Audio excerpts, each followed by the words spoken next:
الحمد لله رب العالمين والعاقبة للمتقين والصلاة والسلام على سيد الأنبياء والمرسلين أما بعد فأعوذ بالله من الشيطان الرجيم بسم الله الرحمن الرحيم قل اللهم مالك الملك تؤتي الملك من تشاء وتنزع الملك ممن تشاء وتعز من تشاء وتذل من تشاء بيدك الخير إنك على كل شيء قدير صدق الله العظيم.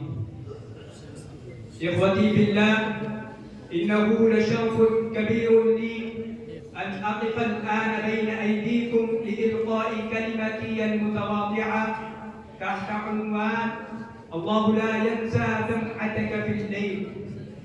إنه موضوع يحتاج إلى وقفة طويلة ولكني أريد أن أقتصر على حديث وجيز عنه.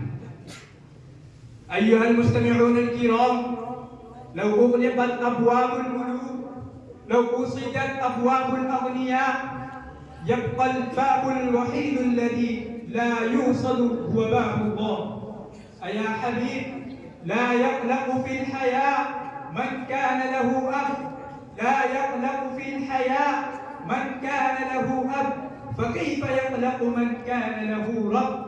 الله لا ينسى دمعتك في الليل، لا ينساها. الله لا ينسى شقاك في الحياة وأنت تبحث عن قوت عيالك. الله لا ينسى، الله لا ينسى سهرك في الليالي وأنت تفكر في سداد دينك. الله لا ينسى. الناس تنسى، قد تنام مهموما وجارك لا يعرف من أنت ولا يعرف بماذا تفكر، لكن الله يعرف ولكن الله يعلم. ينام الظالمون، ينام الأغنياء، ينام السارقون في هناء وأنت تنام على ضيق وعلى تجر. لكن من الذي يرى ومن الذي يعلم؟ إنه الله. والله سبحانه وتعالى سيجيبك، سيعطيك، سيدهشك بالعطاء. الله معك، الله معك، الله معك، فلا تحزن. شعارك لا تحزن، لا تحزن، إن الله معنا. عليك أن تعلم أن الله ما خلق الحزن إلا لأجل الفرح. وما غاية خلق الحزن؟ أن يأتي الفرح. وما غاية خلق المرض؟ أن يأتي الشفاء. وما غاية خلق الفقر؟ أن يأتي الغنى. وإلا لماذا جاء الفقر؟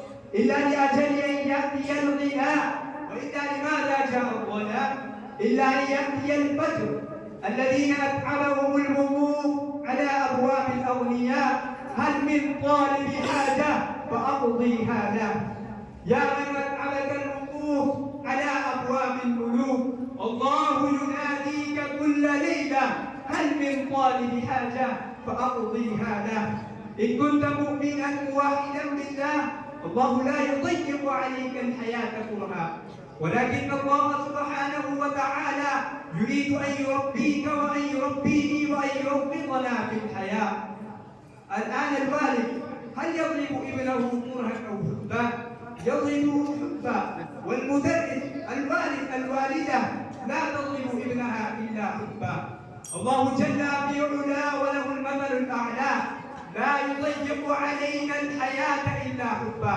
حتى الله سبحانه وتعالى في بعض الأحيان يتركك في الحياة، يراك تذهب إلى فلان، تترك باب فلان، تبكي على باب فلان، تشكو إلى فلان، وفي النهاية الله ينتظرك. تذهب إلى الدنيا كلها ثم تعود إلى الله. كل الأبواب ستغلق حتى يعلمك الله سبحانه وتعالى أنه تركك وحدك ليكفلك وحده. الله تركك وحدك ليكفلك وحده سبحانه وتعالى. أنا أكتفي بهذه الكلمة.